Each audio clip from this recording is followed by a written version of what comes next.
بسم اللہ الرحمن الرحیم۔ میں آج آپ کو نماز کے تعلق سے بڑی اہم بات بتلاؤں گا کہ جو لوگ اپنی کاہلی کی وجہ سے نماز چھوڑ دیتے ہیں اور سستی کی وجہ سے نماز کو ترک کر دیتے ہیں، تو میرے نبی کا ان کے لیے ارشاد ہے کہ اللہ تعالیٰ ایسے لوگوں کو 15 طرح کا عذاب دیتے ہیں۔ 5 عذاب تو جو ہے دنیا میں دیں گے، 3 موت کے وقت اور 3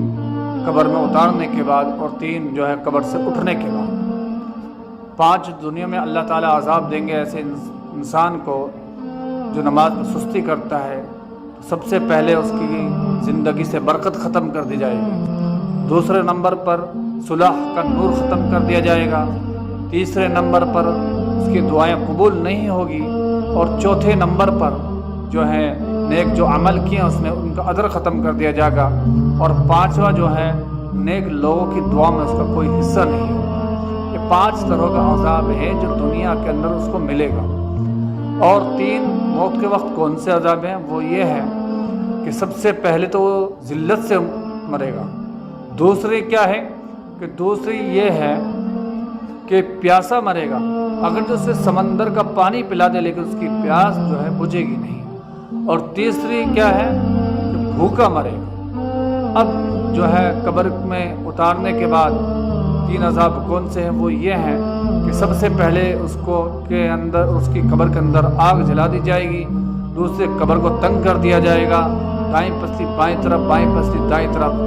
اور تیسرے جو ہے اس پر ایسا اژدھا مسلط کر دیا جائے گا کہ جو اس کو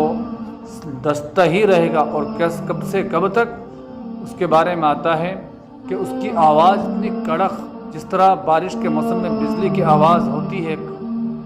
کڑکنے کی، اسی طرح اس کی آواز بڑی سخت اور کڑک ہوگی، اور وہ اس مردے سے جو نمازوں کے اندر سستی کیا کرتا تھا دنیا کے اندر رہ کر، اس سے کہے گا کہ اللہ نے مجھے تیرے اوپر مسلط کیا ہے اور مجھے اوپر یہ حکم دیا ہے کہ کب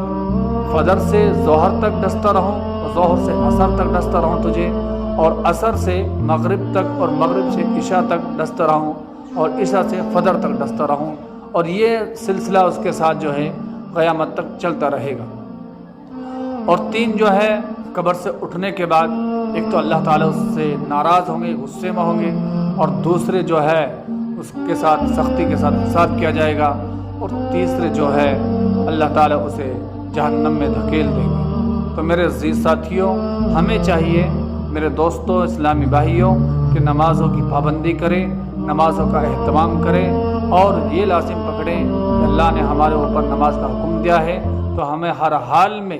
چاہے ہم بیمار ہو، چاہے ہم ٹھیک ہو، اچھے ہو، تندرست ہو، صحت ہو، کسی بھی حال میں ہو، سفر پہ ہو، حجر میں ہو، کہیں بھی ہو، ہمیں نماز نہیں چھوڑنی اور نمازوں کا اہتمام کرنا ہے۔ اللہ تعالی ہم سب کو عمل کرنے والا بنائے اور نمازوں کو پابندی کے ساتھ پڑھنے والا بنائے۔